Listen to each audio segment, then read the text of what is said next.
So in general, you can see that the popliteal artery, let's just move the muscles. The popliteal artery, it descends down the posterior thigh, okay, from here.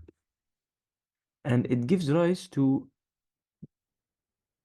genicular branches that supply the knee joint, okay, such as those, okay. And it moves through something called the popliteal fossa. And the popliteal fossa, maybe if I can get the muscles that cause the popliteal fossa to be apparent, like something like that. So I will remove this, and you can see there is some sort of a popliteal fossa right here, okay? And this is why this artery is called the popliteal artery in relation to the popliteal fossa. And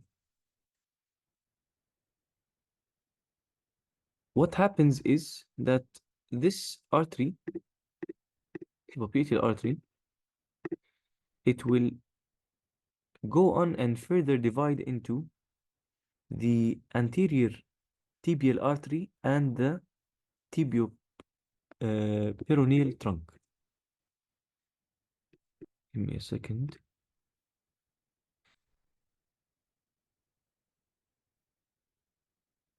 Like here. So you have this right here is the anterior tibial artery. And then it continues to give this trunk out called the tibio-peroneal trunk. And this one divides into the fibular artery and the posterior tibial artery. Okay. Now, the posterior tibial artery, it continues inferiorly. Let me just remove this soleus muscle. And this is the posterior tibial. It continues inferiorly. And it continues along the surface of what? The deep posterior muscles of the leg.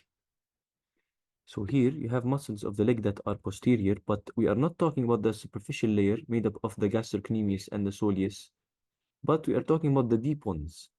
And the posterior tibial artery, it will descend on the surface of the posterior legs muscles, okay?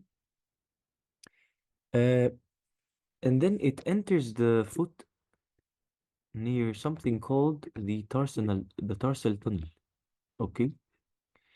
And it will always accompany the tibial nerve. If I get the nerves out, you can see that this is a tibial nerve and it will accompany the tibial nerve through the like a space called the uh, tarsal tunnel, and it will bifurcate downwards into things that we will talk about later. And then the other one here, we remove the nerves, which is the fibular artery. The fibular artery, or in other words, peroneal artery, is in relation to the peroneal muscles or the fibularis muscles. And sorry, here and here, peroneal muscles or fibularis muscles. You have the peroneal brevis longus, two of them, and or like in other names, fibularis brevis longus. And you will see that this artery right here will accompany these muscles along the fibula. Okay, it descends posteriorly to the fibula, on the back of the fibula, and in the posterior compartment of the leg, okay, it will give rise to some branches, and it will supply mostly muscles of the lateral compartment of the leg below the knee. And we are here talking about the fibularis brevis and the fibularis longus, or they have the two other names, the peroneal longus and the peroneal brevis. Okay, so that's the part of the tibial artery called the tibioperoneal trunk, both of them. Okay, we also said that the tibioperoneal trunk, this one divides, right, But before that, the popliteal artery also gives rise to what? The anterior tibial artery. And if we isolate it, it goes anteriorly. It will go from the back, from the popliteal fossa, and it will supply the anterior parts. And you can see here, if I hide this one, you can see where it's located in the anterior compartment of the leg. And the anterior tibial artery, we will talk about it. It passes anteriorly between the tibia here, the tibia, and the fibula. Okay, uh, in the gap called interosseous membrane. Then it moves inferiorly down the leg. Okay, and it runs along the whole length of this leg into the foot, and it becomes the dorsalis pedis artery. Dorsalis pedis artery is found on the dorsal part of the foot. Okay. Now in the foot, the anterior tibial artery, as we said, it is giving rise to the dorsalis pedis. So the arteries that supply the foot in general is the dorsalis pedis from the continuation of the anterior tibial artery and the posterior tibial. The posterior tibial artery that goes down and supplies the foot. It will divide, of course, into different things, but first, the dorsalis pedis, it begins at the anterior tibial artery, enters the foot, and then it passes over the dorsal aspect of the tarsal bones as in the bones of the foot. Okay. It will then move inferiorly towards the sole of the foot. Okay. What it does is it will anastomose with the lateral plantar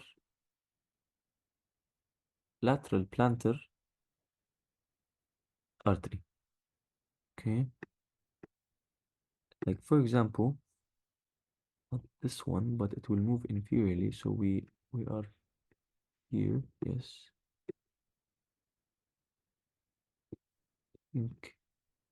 It's the medial tarsal, right? And let's see here. Yes, lateral tarsal artery. It will join with the lateral tarsal artery to form the deep plantar arch. See, what's this one? There we go. Okay, these are some tarsal arteries. Let me hide these muscles. Okay, there we go. So you have the lateral tarsal artery, and this arch right here. Let me see, what's this one? Yes. You can see that this artery goes down at this point,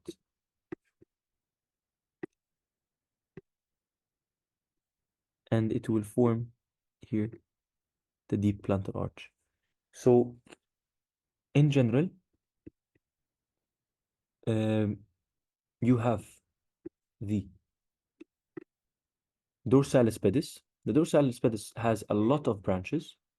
The most important one of them is that it will anastomose with the lateral tarsal artery, and it will also give rise and help in formation of the deep plantar arch, and its main function is to supply the tarsal bones and the metatarsals, of course. And of course, that's very important to supply blood to the toes. Now, the posterior tibial artery, on the other hand, it enters the sole of the foot from the tarsal tunnel. You have a tarsal tunnel right here. It splits into lateral and medial plantar arteries.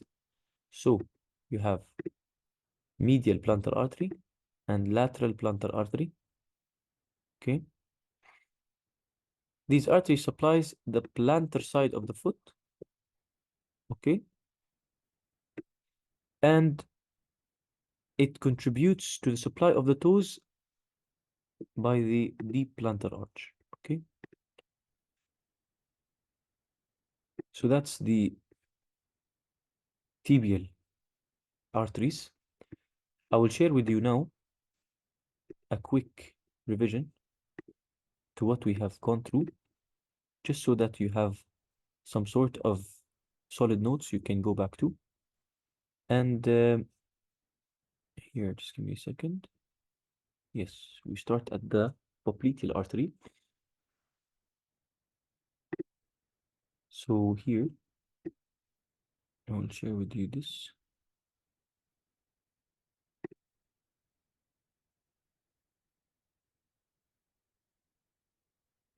I hope you can see my. What's this one? Yes, I hope you can see my book. So here we started at the popliteal artery. The popliteal artery. Give me a second. The popliteal artery.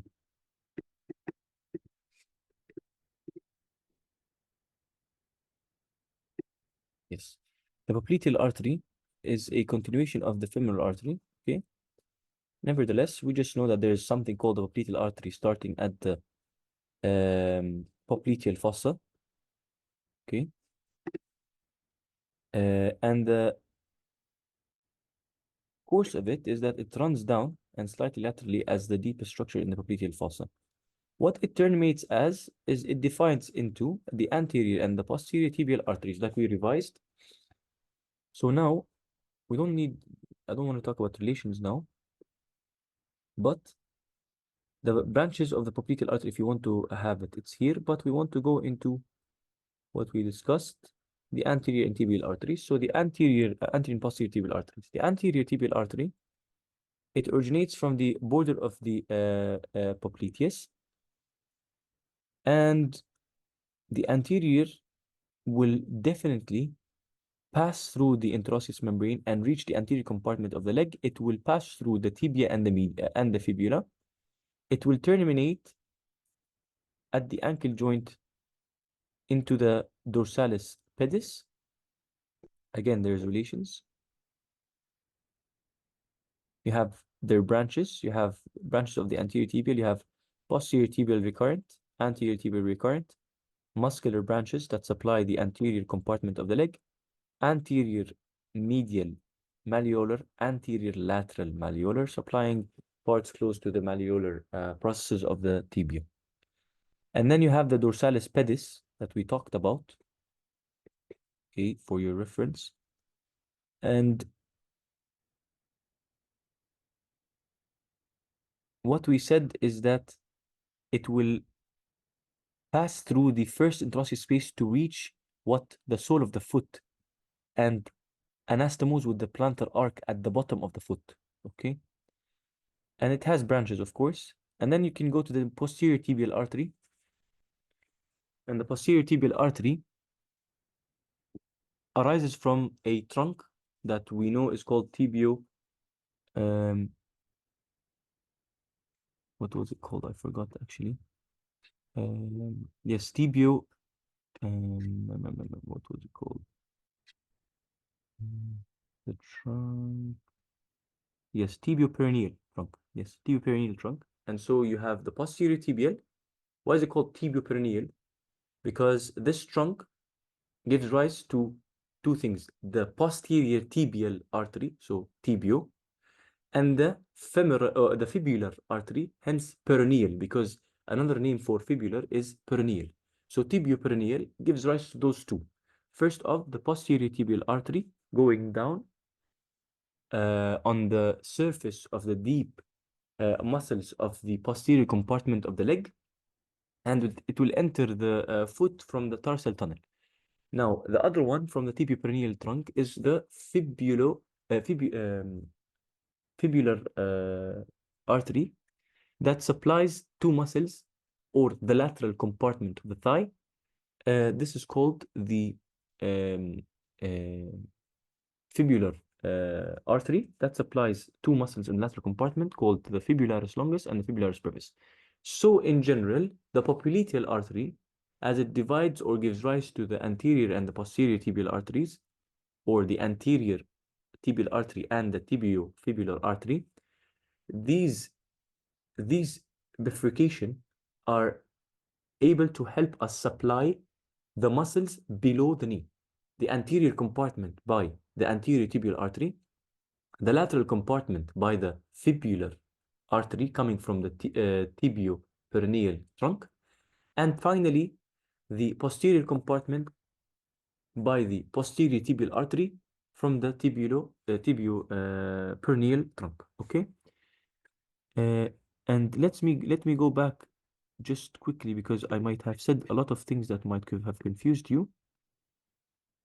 You have, I hope you're seeing my screen as this one. Yes, you have you have muscles here, right? Look, you have muscles here on the leg, and these muscles need artery supply or blood supply. Now, we said on the leg that there's an anterior compartment, a lateral compartment, and a posterior compartment. And you have something called the popliteal artery in this region right here.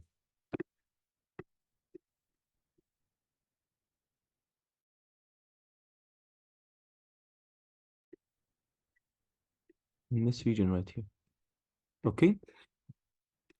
So that one is the popliteal artery in the popliteal fossa. And now, what it does, it will go to the front as the anterior tibial artery, and it will give rise to this trunk, common trunk that we said is called the tibioperoneal trunk. And this trunk will also divide into the posterior tibial artery and the lateral part, which is called the fibular artery. What this supplies is the anterior compartment of the leg muscles.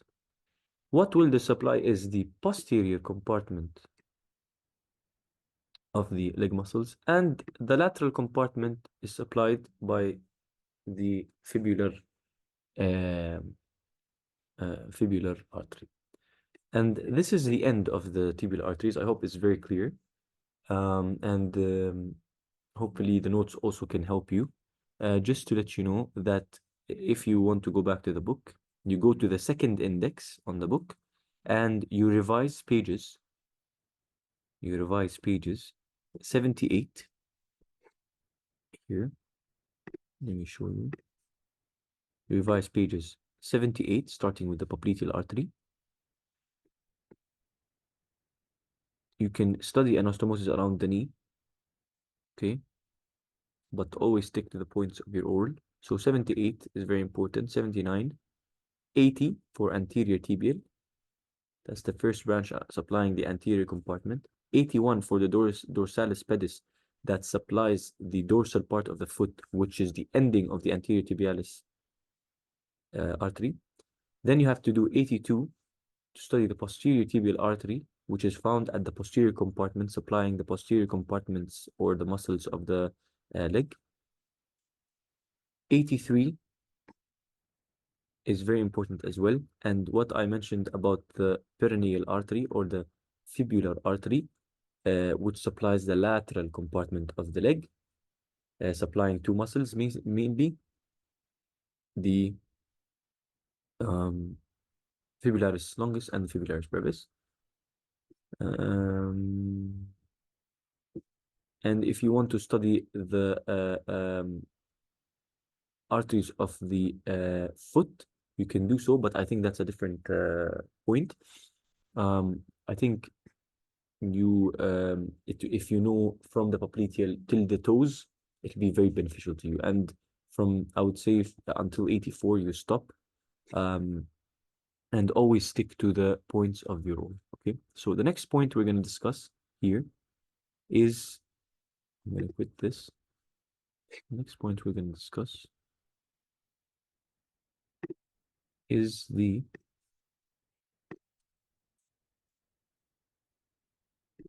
lumbar plexus. Okay. Lumbar plexus. So what I'm going to do, and Nastia, if you can, while I explain, you can please, if you're able to, or one of you can send me the list of the orals so that we know what we did today. Because I can't find it on my computer. But let's go into lumbar plexus. Okay, move the arteries. And the lumbar plexus, I think it's found this here. It's a very bad way to explain it through this animation, but I'll try my best.